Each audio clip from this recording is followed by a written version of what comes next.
ആഴ്ചകൾക്ക് മുമ്പാണ് നടി അമല പോൾ അമ്മയായത്.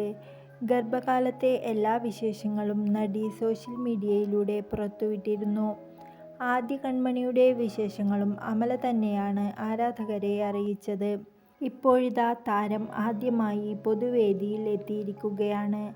ആസിഫ് അലിയും അമല പോളും പ്രധാന കഥാപാത്രത്തെ അവതരിപ്പിക്കുന്ന ലെവൽ ക്രോസ് എന്ന സിനിമയുടെ പ്രമോഷന്റെ ഭാഗമായിട്ടാണ് നടി കോളേജിൽ എത്തിയത്. ഒപ്പം ആസിഫ് അലിയും ഉണ്ടായിരുന്നു. ഇരുവർക്കും വലിയ സ്വീകരണമാണ് കോളേജിൽ ലഭിച്ചത്. എന്നാൽ ചടങ്ങിൽ അമല ധരിച്ച വസ്ത്രത്തിന് വലിയ വിമർശനങ്ങളാണ് ലഭിക്കുന്നത്. മുട്ടിന് മുകളിലുള്ള വസ്ത്രമാണ് താരം ധരിച്ചത്. അത് കോളേജിൽ ഇട്ടുകൊണ്ടുവരാൻ പറ്റിയ വസ്ത്രമാണോ? വളരെ ബോറായിട്ടുണ്ട് തുടങ്ങിയ വളരെ മോശം കമന്റുകളാണ് വന്നുകൊണ്ടിരിക്കുന്നത്. കഴിഞ്ഞ വർഷമാണ് അമല പോൾ വിവാഹിതയാകുന്നത്. പിന്നാലെ താൻ അമ്മയാകാൻ പോകുന്നു എന്ന വിവരവും താരം തന്നെയാണ് ആരാധകരെ അറിയിച്ചത്. അതിനുശേഷവും പൊതുപരിപാടികളിൽ താരം പങ്കെടുത്തിരുന്നു. ഇക്കഴിഞ്ഞ ജൂൺ 11-നാണ് അമലയ്ക്ക് ഒരു ആൺകുഞ്ഞ് ജനിച്ചത്.